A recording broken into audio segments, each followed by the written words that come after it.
എല്ലാ കാലത്തും വിമർശനങ്ങളെ നേരിട്ടുകൊണ്ട് തന്നെ മുന്നോട്ട് പോയിട്ടുള്ളൊരു മൂവ്മെൻ്റാണ് ഫെമിനിസ്റ്റ് മൂവ്മെൻറ്റ്.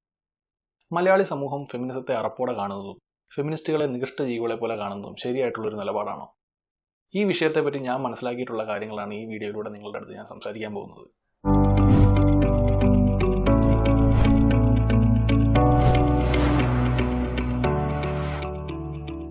ഞാൻ ഈ ചാനൽ തുടങ്ങുന്നതിന് മുന്നേ തന്നെ കരുതി ഉറപ്പിച്ചിരുന്നൊരു കാര്യമുണ്ട്. തൊട്ടാൽ പൊള്ളുന്ന സാമൂഹിക വിഷയങ്ങളൊന്നും എടുത്ത് വീഡിയോ ചെയ്യേണ്ട. അതിൻ്റെ പ്രധാന കാരണം എന്താണെന്ന് വെച്ച് കഴിഞ്ഞാൽ, നമ്മൾ വസ്തുതകൾ നിരത്തി കാരണസഹിതം അഭിപ്രായങ്ങൾ രേഖപ്പെടുത്തിയാൽ പോലും മാന്യമായി ഒരു സംവാദത്തിൽ ഏർപ്പെടാതെ ചെറിയ വിഷയം കൊണ്ട് നമ്മളെ സ്വീകരിക്കാൻ തയ്യാറായി നിൽക്കുന്ന ഒരു കൂട്ടം ആൾക്കാർ ഇന്ന് സോഷ്യൽ മീഡിയയിലുണ്ട്.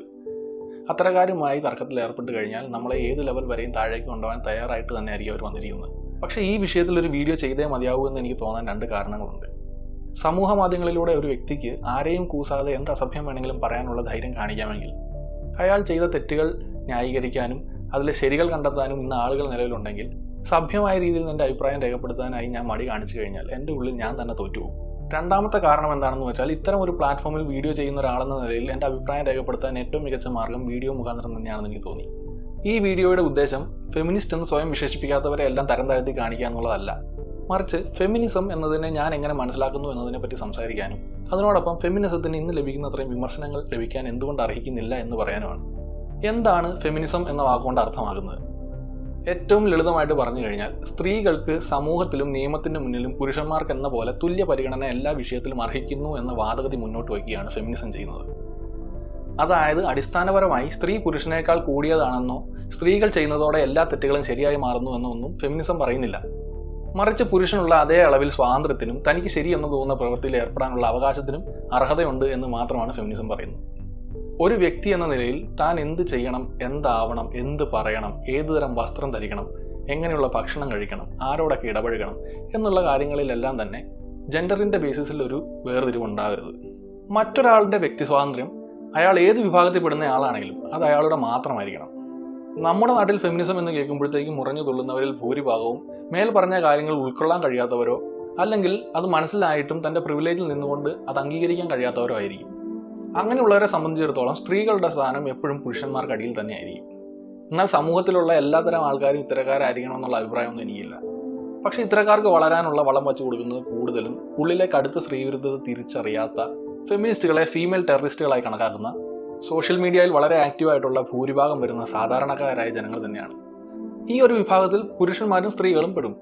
സ്ത്രീകൾ സമ്പാദിക്കുന്നതിനോടോ പഠിക്കുന്നതിനോടോ പദവികളിൽ ഇരിക്കുന്നതിനോടോ ഒന്നും ഇവർക്ക് കാര്യമായ എതിർപ്പൊന്നും കാണില്ല. അവരുടെ കാഴ്ചപ്പാടിൽ സ്ത്രീകൾക്ക് ലഭിക്കേണ്ട സ്വാതന്ത്ര്യമെല്ലാം ഓൾറെഡി ലഭിച്ചു കഴിഞ്ഞു. എന്നാൽ സമൂഹം പറഞ്ഞു പഠിപ്പിച്ചിരിക്കുന്ന റോളുകൾ ഏറ്റെടുത്ത് അത് ഭംഗിയായി നിറവേറ്റി ഉന്നത സ്ഥാനങ്ങളിൽ എത്തിയിരിക്കുന്ന സ്ത്രീകളെ അല്ലാതെ മാറി ചിന്തിക്കുന്ന, അവരുടെ സ്വഭാവ സർട്ടിഫിക്കറ്റിന് അർഹരല്ലാത്ത സാധാരണക്കാരായ സ്ത്രീകളുടെ ആവശ്യങ്ങളും ആഗ്രഹങ്ങളും അംഗീകരിക്കാൻ ഇവർക്ക് മടി കാണും. ഇങ്ങനെയുള്ളവർ സാധാരണയായി ഇന്ദിരാഗാന്ധി, ഇന്ദിരാ നോയി, അരുന്ധതി ഭട്ടാചാര്യ പോലെ വലിയ വലിയ സ്ഥാനങ്ങൾ അലങ്കരിച്ചിട്ടുള്ള സ്ത്രീകളെ എക്സാമ്പിൾസായി കാണിച്ചുകൊണ്ട് സ്ത്രീ ശാക്തീകരണം പൂർണ്ണമായി എന്ന് സ്ഥിരീകരിക്കാനാണ് താല്പര്യപ്പെടാറ്.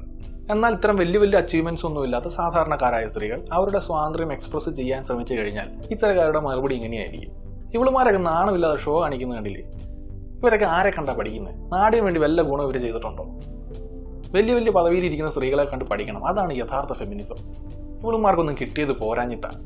ഈ ഒരു ആറ്റിറ്റ്യൂഡ് ഉള്ളവരെ കണ്ടിട്ടോ കേട്ടിട്ടോ ഇല്ലാത്തവർ വളരെ ചുരുക്കമായിരിക്കും. ഒരു പക്ഷേ ഈ വീഡിയോ കണ്ടുകൊണ്ടിരിക്കുന്ന നിങ്ങളുടെ ആറ്റിറ്റ്യൂഡ് ഇപ്പോഴും ഇത് തന്നെയായിരിക്കും. ഞാനിത് പറയാൻ കാരണം, കുറച്ച് നാൾ മുന്നേ വരെ എൻ്റെ ആറ്റിറ്റ്യൂഡും ഇത് തന്നെയായിരുന്നു എന്നുള്ള വ്യക്തമായ ബോധം എനിക്കുള്ളതുകൊണ്ടാണ്. സ്ത്രീ അമ്മയാണ്, പെങ്ങളാണ്, ദേവിയാണ്, കുടുംബത്തിൻ്റെ വിളക്കാണ് എന്നെല്ലാം പറഞ്ഞ് ഒരു ചില്ലിൻ്റെ കൂട്ടിനകത്ത് കയറ്റി വെച്ച് ആ കൂട്ടിൽ നിന്ന് ചെയ്യാൻ പറ്റുന്ന പ്രവർത്തികൾ മാത്രം ചെയ്താൽ മതി എന്നാക്കി തീർക്കും. മനസ്സിൻ്റെ അടിത്തട്ടിൽ ഈ ഒരു ചിന്താഗതി പതിഞ്ഞു പോയതുകൊണ്ട് മാത്രമാണ് മനുഷ്യസഹജമായ നന്മകളും കൊള്ളരുതായ്മകളും എല്ലാം ഇരു വിഭാഗങ്ങളിലും കണ്ടുവന്നിട്ടും സ്ത്രീകളുടെ പ്രവർത്തികൾക്ക് നേരെ മാത്രം വിരൽ ചൂണ്ടപ്പെടുന്നതും താക്കീതുകൾ നൽകപ്പെടുന്നതും. മനുഷ്യനായാൽ വിവേകത്തോടു കൂടിയുള്ള ഒരു പെരുമാറ്റം വേണമെന്നും നല്ലതിനെയും തെറ്റിനെയും തിരിച്ചറിയാനുള്ള വിവേചന ബുദ്ധി കാണിക്കണമെന്നും കുട്ടികളെ പറഞ്ഞു പഠിപ്പിക്കാതെ പെമ്പിള്ളേരായ അടക്കം ഒതുക്കവും വേണം, അവനൊരാണാ, അവനെ കണ്ട് തുള്ളാൻ നിൽക്കണ്ട എന്ന് പറയിപ്പിക്കുന്നതും ഈ ഒരു ചിന്താഗതിയാണ്. ഇത്തരത്തിൽ പല വിഷയങ്ങളിലും ചെറുപ്രായം തൊട്ടേ ആണുങ്ങൾക്ക് ഒരു പ്രിവിലേജ് നിലനിൽക്കുന്നുണ്ട് എന്ന് മനസ്സിലാക്കാനായി പുരുഷന്മാരുടെയും സ്ത്രീകളുടെയും വാക്കുകൾക്ക് സമൂഹം എത്രത്തോളം ക്രെഡിബിലിറ്റി നൽകുന്നുണ്ട് എന്നുള്ള കാര്യം ചെക്ക് ചെയ്താൽ മതി. ഏത് അപരിചിതനായ പുരുഷനാണെങ്കിലും പുരുഷന്മാരുടെ വാക്കിന് സമൂഹം ഒരു അടിസ്ഥാന വില കൽപ്പിച്ച് നൽകുന്നുണ്ട്. അവൻ്റെ ക്രെഡിബിലിറ്റി നഷ്ടപ്പെടണമെങ്കിൽ മണ്ടത്തരങ്ങളിലൂടെയോ തെറ്റുകളിലൂടെയോ മാത്രമേ സാധിക്കൂ. എന്നാൽ സ്ത്രീകളുടെ കാര്യം അങ്ങനെയല്ല. ഏത് വിഷയത്തിലാണെങ്കിലും ആ വിഷയത്തിന് മേലുള്ള അവരുടെ ആധികാരികത സമൂഹത്തിന് മുന്നിൽ തെളിയിച്ചതിന് ശേഷം മാത്രമേ അവരുടെ വാക്കുകൾ വിലക്കെടുക്കൂ. ഉദാഹരണത്തിന് നോക്കിക്കഴിഞ്ഞാൽ, യാതൊരുവിധ മുൻവിധിയും കൂടാതെ കേരളം വിട്ട് വെളിയിൽ പോലും പോകാത്തൊരാണിന് എന്തുകൊണ്ട് ട്രംപ് അമേരിക്കയുടെ പ്രസിഡന്റ് ആവരുത് എന്നതിനെപ്പറ്റി അരമണിക്കൂർ ക്ലാസ് എടുക്കാം. എന്തുകൊണ്ട് രാജസ്ഥാൻ റോയൽസ് ഉത്തപ്പയെ കാശ് കൊടുത്ത് വാങ്ങിച്ച് തെറ്റായി പോയെന്നതിനെ പറ്റിയും ക്ലാസ് എടുക്കാം. ഈ സന്ദർഭങ്ങളിലൊന്നും ഈ പുരുഷന്റെ അഭിപ്രായം അസ്ഥാനത്താണെന്നുള്ളൊരു തോന്നൽ ആർക്കും തന്നെ ഉണ്ടാവണമെന്നില്ല. എന്നാൽ ഒരു സ്ത്രീ ഇത്തരം വിഷയങ്ങളെ പറ്റി അഭിപ്രായം രേഖപ്പെടുത്താൻ തയ്യാറാവുകയാണെങ്കിൽ നീ ഒരു പെണ്ണല്ലേ, നിനക്ക് ഇതിനെപ്പറ്റി എന്തറിയാം എന്ന ചോദ്യങ്ങളെ നേരിടാൻ തയ്യാറായിക്കൊണ്ട് തന്നെ വേണം ഇതിനുവേണ്ടി അവർ തുനിഞ്ഞിറങ്ങാൻ. ഇത്രയും പറഞ്ഞു നിർത്തിയെടുത്തുനിന്ന് ഫെമിനിസത്തിനെതിരെ സാധാരണയായി കണ്ടുവരുന്ന 2-3 ചോദ്യങ്ങൾ നമുക്ക് നോക്കാം. ഒന്നാമത്തെ ചോദ്യം, ഈ ഫെമിനിസം പറഞ്ഞു നടക്കുന്നവർക്ക് എന്തുമാകാമെന്നാണോ? ഈ ചോദ്യത്തിന്റെ ഉത്തരമെന്ന് ഞാൻ മനസ്സിലാക്കുന്നത് ഇവിടെ പറയാം. ഫെമിനിസ്റ്റുകളെന്ന് മാത്രമല്ല, മറ്റുള്ളവർക്ക് ഉപദ്രവകരമാവാത്ത രീതിയിൽ നിയമാനുസൃതമായി ചെയ്യുന്ന ഏത് പ്രവൃത്തിയിലും ആർക്കും ഭാഗമാവാം. ഒരാളുടെ വർത്തമാനമോ പ്രവൃത്തിയോ ശരിയോ തെറ്റോ എന്ന് തീരുമാനിക്കാൻ ഞാൻ ഉപയോഗിക്കുന്ന അളവുകൾ വസ്തുതകളും ആ മേഖലയിൽ അയാൾക്കുള്ള കഴിവും പ്രാപ്തിയും അല്ലാതെ മറ്റെന്താണെങ്കിൽ തന്നെയും അവിടെ ഒരു ഡിസ്ക്രിമിനേഷൻ സംഭവിക്കുന്നുണ്ട്. അതിൽ തന്നെ ശരിയും തെറ്റും കണ്ടുപിടിക്കാനും അതിനുമേൽ പ്രവർത്തിക്കാനും നിയോഗിക്കപ്പെട്ടവരല്ല നമ്മളെന്നുണ്ടെങ്കിൽ നമ്മളുടെ ശരിയും തെറ്റും മറ്റുള്ളവരുടെ മേൽ അടിച്ചേൽപ്പിക്കാനുള്ള യാതൊരുവിധ അവകാശവും നമുക്കില്ല. നീ ഈ ചെയ്യുന്നൊന്നും നമ്മുടെ സമൂഹത്തിന് ചേർന്നതല്ല, നിന്നെയൊക്കെ മുക്കാലി കെട്ടി അടിക്കണം, അല്ലെങ്കിൽ നീയൊക്കെ ഒരു പോക്ക് കേസാ. അതെന്താ ചേട്ടാ അങ്ങനെ പറയാൻ കാരണം?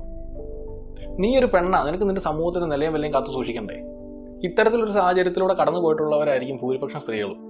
ഇത്തരത്തിലൊരു സാഹചര്യം നമ്മുടെ നാട്ടിൽ നിലനിൽക്കുന്നുണ്ട് എന്നറിഞ്ഞിട്ട് കൂടി ആണുങ്ങൾക്കൊരു പ്രിവിലേജ് ഉണ്ട് എന്ന് അംഗീകരിക്കാൻ നമ്മുടെ നാട്ടിൽ പലർക്കും ഇന്നും സാധിക്കുന്നില്ല. പ്രായം തികഞ്ഞു നിൽക്കുന്ന പെൺകുട്ടികളോട് സൂക്ഷിക്കണമെന്നും ആൺകുട്ടികളിൽ നിന്നും അകലം പാലിക്കണമെന്നും പറഞ്ഞു പഠിപ്പിക്കുന്ന സമൂഹത്തിലെ അമ്മമാരും ടീച്ചർമാരും ഒന്നും ആൺകുട്ടികളോട് മനുഷ്യനെ മനുഷ്യനായി കാണണമെന്നും മറ്റുള്ളവർക്ക് മേൽ അതിക്രമങ്ങളൊന്നും ചെയ്യരുത് എന്നും പറഞ്ഞു പഠിപ്പിക്കാൻ ആ ശുഷ്കാന്തി കാണിക്കുന്നില്ല. ഇതേ സമൂഹം തന്നെയാണ് റേപ്പ് പോലുള്ള ഹീനകൃത്യങ്ങൾ ചെയ്യുന്ന ആണുങ്ങളെ തൂക്കിലേറ്റി അവരെ അങ്ങനെ ആക്കി തീർത്തതിന്റെ കറ കൈകളിൽ നിന്ന് കഴുകിക്കളയാൻ ശ്രമിക്കുന്നത്. പക്ഷെ ഇന്നും റേപ്പ് ഒരു ചർച്ചാ വിഷയമാകണമെങ്കിലോ കടുത്ത കുറ്റമാവണമെങ്കിലോ ഇരയാക്കപ്പെട്ട പെൺകുട്ടി മരിക്കണം. രണ്ടാമത്തെ ചോദ്യം വളരെ പ്രധാനപ്പെട്ടതും എന്നാൽ വേണ്ടത്ര രീതിയിൽ ഉയർന്നു കേട്ടിട്ടില്ലാത്തതുമായിട്ടുള്ളൊരു ചോദ്യമാണ്. ഫെമിനിസം കൊണ്ട് നമ്മൾ എന്ത് നേടി? അതിന് ഏറ്റവും സിമ്പിളായി പറയാൻ പറ്റുന്ന ആൻസർ, ഇന്നത്തെ സൊസൈറ്റിയിൽ നമ്മൾ നേടിയ എല്ലാ മുന്നേറ്റത്തിലും ഫെമിനിസം വഹിച്ച പങ്ക് വളരെ വലുതാണ് എന്നാണ്. ഇന്ന് നമ്മൾ കാണുന്ന രീതിയിലുള്ള സംഘടിതമായിട്ടുള്ള ഫെമിനിസ്റ്റ് മൂവ്മെന്റുകളെല്ലാം തുടക്കമിടുന്നത് 19-ാം നൂറ്റാണ്ടിലാണ്. അന്ന് തൊട്ട് ഇന്ന് വരെ പല കാലഘട്ടങ്ങളിലായി ഫെമിനിസത്തിന്റെ 4 അലകൾ വീശി. സ്ത്രീകളുടെ വോട്ടവകാശത്തിനായിട്ടുള്ള പോരാട്ടമാണ് സംഘടിതമായ മുന്നേറ്റങ്ങൾക്കെല്ലാം തുടക്കം കുറിക്കുന്നത്. അധികം നീട്ടി വലിക്കാതെ പറഞ്ഞാൽ, വോട്ടവകാശം, ഭരണപ്രക്രിയയുടെ ഭാഗമായി പദവികളിൽ ഇരിക്കാനുള്ള അവകാശം, തുല്യ വേതനത്തിനായിട്ടുള്ള അവകാശം, വസ്തുക്കൾ സ്വന്തമായി വയ്ക്കാനുള്ള അവകാശം, വിവാഹത്തിൽ തുല്യ പരിഗണന ലഭിക്കാനുള്ള അവകാശം, സ്വന്തം ശരീരത്തിന് മേലുള്ള പരിപൂർണ സ്വാതന്ത്ര്യം, വിദ്യാഭ്യാസത്തിനുള്ള അവകാശം, സ്വന്തം നിലയ്ക്ക് സ്ത്രീകൾക്ക് കരാറുകളിൽ ഏർപ്പെടാനുള്ള അവകാശം തുടങ്ങിയ ഒട്ടനവധി മേഖലകളിൽ അവകാശങ്ങൾ പോരാടി നേടിത്തന്ന അല്ലെങ്കിൽ തുടർന്നും പോരാട്ടങ്ങൾ നടത്തിക്കൊണ്ടിരിക്കുന്ന ഒന്നാണ് ഫെമിനിസം. ഈ പറഞ്ഞതും ഇവിടെ പറയാതെ പോയ മറ്റു പല ആവശ്യങ്ങളും ന്യായമാണ് എന്ന് തോന്നാൻ പോയിട്ട് സമൂഹത്തെ തന്നെ നശിപ്പിച്ചു കളയുമെന്ന് വിശ്വസിച്ചിരുന്ന ശക്തമായ സ്ഥാനങ്ങളിൽ ഇരുന്നിരുന്ന പലരോടും പോരാടി തന്നെയാണ് പലതും നേടിയെടുത്തത്. അതല്ലാതെ എതിർത്ത് നിന്നിരുന്ന സ്ത്രീകളായാലും പുരുഷന്മാരായാലും തനിയെ കാലക്രമേണ മാനസാന്തരപ്പെട്ട ചരിത്രം ഇതുവരെ ഉണ്ടായിട്ടില്ല. അതായത് ഒരു രീതിയിൽ നോക്കിക്കഴിഞ്ഞാൽ ഇന്ന് ഫെമിനിസത്തെ തള്ളി പറയുന്ന എല്ലാവരും തന്നെ അതിന്റെ ഗുണഭോക്താക്കളാണ്. ഫോർ എക്സാമ്പിൾ, ഇലക്ഷൻ ദിവസത്തിന്റെ അന്ന് തനിക്ക് ഇഷ്ടപ്പെട്ട ചുരിദാർ ധരിച്ച് സ്വന്തമായി കാർ ഓടിച്ച് വോട്ട് രേഖപ്പെടുത്താൻ പോയതിനു ശേഷം തന്റെ ഓഫീസിൽ പോയി അവിടെ നിന്നും മറ്റേണിറ്റി ലീവ് അപ്ലൈ ചെയ്തതിനു ശേഷം തിരിച്ച് തനിക്ക് ഭാഗം കിട്ടിയ വീട്ടിൽ വന്ന് തന്റെ ഭർത്താവിനൊപ്പം ഒരേ നിലയിൽ ഇരുന്ന് TV ചാനൽ ചർച്ച കണ്ടുകൊണ്ട് ഈ ഫെമിനിസ്റ്റുകൾക്കെല്ലാം ഭ്രാന്താണ്, ഇവരാണ് ഈ നാടിന്റെ ശാപം എന്ന് പറയുന്ന സ്ത്രീയും എൻ്റെ മോളെ ഞാൻ പഠിപ്പിച്ച് IAS ആക്കി, അവളിപ്പോൾ ഡൽഹിയിൽ ഒറ്റയ്ക്ക് വീടെടുത്ത് താമസിക്കുക, പക്ഷെ അവൾ തറവാട്ടി പറഞ്ഞ കുട്ടിയാണ് കേട്ടോ, അല്ലാണ്ട് കണ്ട ഫെമിനിസ്റ്റുകളെ പോലെ അഹങ്കാരിയൊന്നുമല്ല, അവൾക്ക് നല്ലൊരു പയ്യനെ കണ്ടെത്തണം എന്ന് പറയുന്ന പുരുഷനും ആ ഒരു അവസ്ഥ വരെയെങ്കിലും എത്തിയതിൻ്റെ പിറകിൽ ഫെമിനിസം വഹിച്ച പങ്ക് ചെറുതല്ല. വളരെ പ്രധാനപ്പെട്ടത് എന്ന് ഞാൻ മനസ്സിലാക്കുന്ന മൂന്നാമത്തെ ചോദ്യം ഇതാണ്, ഈ ഫെമിനിസ്റ്റുകൾക്ക് എന്താ പുരുഷന്മാരോട് ഇത്ര ദേഷ്യം? ആണുങ്ങൾക്ക് എങ്ങനെ ഫെമിനിസ്റ്റ് ആവാൻ കഴിയും? ഈ ചോദ്യത്തിന് ഉത്തരം നൽകുന്നത് മറ്റൊരു കാര്യം വ്യക്തമാക്കിയതിന് ശേഷമായിരിക്കണം. ഫെമിനിസം എന്ന് പറയുന്നത് ദേഷ്യം, സങ്കടം, സന്തോഷം തുടങ്ങിയ വികാര വിചാരങ്ങൾ പോലെയോ അല്ലെങ്കിൽ കയ്യ്, കാല്, തല എന്നൊക്കെ പറയുന്ന ശരീരഭാഗങ്ങൾ പോലെയോ ഉള്ള ഒന്നല്ല. സ്ത്രീകൾക്കും പുരുഷന്മാർക്കും അല്ലെങ്കിൽ ഇൻ ജെൻഡർ സ്പെക്ട്രത്തിൽ ഏത് വിഭാഗത്തിൽപ്പെടുന്ന ആളുകളെ എടുത്താലും ഒരു മനുഷ്യൻ എന്ന നിലയ്ക്ക് ലഭിക്കേണ്ട എല്ലാ അവകാശങ്ങളും വേർതിരിവില്ലാതെ ലഭിക്കണം എന്ന് വിശ്വസിക്കുന്നവർ ഫെമിനിസം എന്ന അടിസ്ഥാന ആശയം അംഗീകരിക്കുന്നവരാണ്. പ്രത്യേകിച്ച് സ്ത്രീകൾക്കും പുരുഷന്മാർക്കും സമൂഹം ജെൻഡർ റോളുകൾ കൽപ്പിച്ചു വച്ചിട്ടുണ്ട് എന്ന് മനസ്സിലാക്കുമ്പോൾ പോലും ഒരു വ്യക്തിയുടെയും സ്വാതന്ത്ര്യത്തിനും ആഗ്രഹങ്ങൾക്കും ഈ പറയുന്ന ജെൻഡർ റോളുകൾ തടസ്സമായി വരരുത്. അടിസ്ഥാന ആശയം ഒന്നാണെന്ന് കരുതി എല്ലാ ഫെമിനിസ്റ്റുകളുടെയും എല്ലാ ആഗ്രഹങ്ങളും ഒന്നായിരിക്കണം എന്നില്ല. ഏത് തരക്കാർക്കും ഫെമിനിസ്റ്റ് ആവാം. അത് കള്ളനുമാവാം, പോലീസിനുമാവാം, പണക്കാരനുമാവാം, പാവപ്പെട്ടവനുമാവാം, ആണിനുമാവാം, പെണ്ണിനുമാവാം, പഠിപ്പുള്ളവനും പഠിപ്പില്ലാത്തവനുമാവാം. മേൽ പറഞ്ഞ കാര്യങ്ങളോട് യോജിപ്പുണ്ടായാൽ മാത്രം മതി. ഫെമിനിസം നൽകാൻ ഉദ്ദേശിക്കുന്ന സന്ദേശത്തിൽ ഒരിക്കലും പുരുഷ വിരുദ്ധതയില്ല. പുരുഷന്മാരോട് വെറുപ്പ് പ്രകടിപ്പിക്കുന്ന എല്ലാ സ്ത്രീകളും ഫെമിനിസ്റ്റ് ആവണമെന്നില്ല. ഫെമിനിസം എന്ന ആശയത്തിന്റെ ലക്ഷ്യത്തിലേക്ക് എത്താൻ ഉപയോഗിക്കേണ്ട മാർഗം വളരെ കോംപ്ലക്സ് ആണെന്നുള്ളതും പല ഫെമിനിസ്റ്റുകൾക്കിടയിലും ആശയതർക്കങ്ങൾക്ക് കാരണം ഉണ്ടാക്കുന്നതുമാണെന്നിരിക്കെ എല്ലാ ഫെമിനിസ്റ്റിന്റെയും എല്ലാ പ്രവൃത്തിയും ഫെമിനിസത്തെ റെപ്രസെന്റ് ചെയ്യണമെന്നില്ല. ഒരുപാട് കോംപ്ലക്സ് ആയിട്ടുള്ള കാര്യങ്ങൾ ഹാൻഡിൽ ചെയ്യുന്ന മനുഷ്യ മനസ്സിന്റെ ചിന്താഗതിയുടെ ഒരു പാർട്ട് മാത്രമാണ് അയാളിലെ ഫെമിനിസം. അതുകൊണ്ട് തന്നെ ഒരു വ്യക്തി ഫെമിനിസ്റ്റ് ആയി എന്നതിന്റെ പേരിൽ അയാൾ എല്ലാം തികഞ്ഞവനായി എന്നില്ല.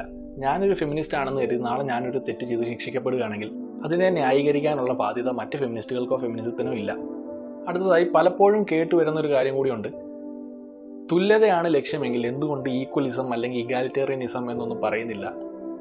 എന്തുകൊണ്ട് ഫെമിനിസം എന്ന് പറയുന്നു? ആ പേരിൽ തന്നെ സ്ത്രീകളെ എടുത്തു കാണിക്കുകയല്ലേ?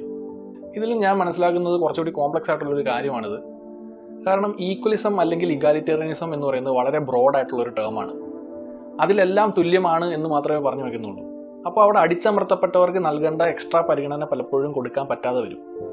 ഇന്നുള്ള അവസ്ഥയിൽ നമ്മുടെ ലോകത്തെ സംബന്ധിച്ചിടത്തോളം ജെൻഡർ ഇക്വാലിറ്റി പരിപൂർണമായി കൈവരിക്കാത്ത ഈവൻ രാജ്യങ്ങളുടെ ഭരണഘടനകളിൽ പോലും all men are created equal എന്ന് കോട്സിൽ കൊടുത്തിട്ടുള്ള സ്ത്രീകളുടേത് മാത്രമായിട്ടുള്ള പ്രശ്നങ്ങൾ ഇന്നും നിലനിൽക്കുന്ന സമൂഹത്തിൽ അടിച്ചമർത്തപ്പെട്ട വിഭാഗത്തിനെ ഉയർത്തിക്കൊണ്ടുവരാനുള്ളതിന് പ്രാധാന്യം നൽകാതെ അവരുടെ പ്രശ്നങ്ങൾക്ക് പരിഹാരം കണ്ടെത്താതെ ഫെമിനിസത്തിനൊരു ബദലാവില്ല ഈക്വലിസം എന്നാണ് ഞാൻ മനസ്സിലാക്കുന്നത്. പേട്രിയാർക്കിയുടെ പാർശ്വഫലങ്ങൾ പലതും പുരുഷന്മാരും അനുഭവിക്കുന്നുണ്ട് എന്നത് ഫെമിനിസ്റ്റ് മൂവ്മെന്റുകൾ മനസ്സിലാക്കുന്നുണ്ട്. ഒന്ന് കരയാനാവാത്ത, തൻ്റെ പാർട്ട്ണറേക്കാൾ കൂടുതൽ സമ്പാദിക്കാനും കുടുംബം ഭരിക്കാനുമുള്ള ഭാരം ചുമലിലേക്ക് അടിച്ചേൽപ്പിക്കപ്പെട്ട, ചെറുപ്രായത്തിൽ തന്നെ ഒരുപാട് പ്രാരാബ്ദങ്ങൾ ഏറ്റെടുക്കേണ്ടി വന്ന, ഏറ്റവും കൂടുതൽ ആത്മഹത്യകളും ഡിപ്രഷനും അസുഖങ്ങളും മരണനിരക്കും എല്ലാം കൂടുതലുള്ള പുരുഷന്മാർ നേരിടുന്ന പ്രശ്നങ്ങളും ഫെമിനിസത്തിൻ്റെ ചർച്ചകളുടെ ഭാഗമാണ്. എന്നിരുന്നാലും എല്ലാവിധ സൂചികകളിലൂടെ പരിശോധിച്ചാലും മരണനിരക്കിൽ വളരെ മുൻപിലായിട്ടുള്ള പുരുഷന്മാരെക്കാളും എന്തുകൊണ്ട് ലോകത്ത് പലയിടങ്ങളിലും ഇന്ന് സ്ത്രീകളുടെ എണ്ണം വളരെ ഗണ്യമായി കുറഞ്ഞു വരുന്നു എന്നത് പരിശോധിച്ചു കഴിഞ്ഞാൽ ഇന്നത്തെ സമൂഹത്തിൽ ഫെമിനിസത്തിനുള്ള പ്രസക്തി എന്താണെന്ന് മനസ്സിലാകും. ഇത്രയും നേരം ഞാൻ പറഞ്ഞ കാര്യങ്ങൾ നിങ്ങൾക്ക് മനസ്സിലായെന്ന് ഞാൻ വിചാരിക്കുന്നു. ഈ വീഡിയോ അവസാനം വരെ ക്ഷമയോടെ കണ്ടിരുന്ന ആൾക്കാരോട് ഞാൻ നന്ദി രേഖപ്പെടുത്തുകയാണ്.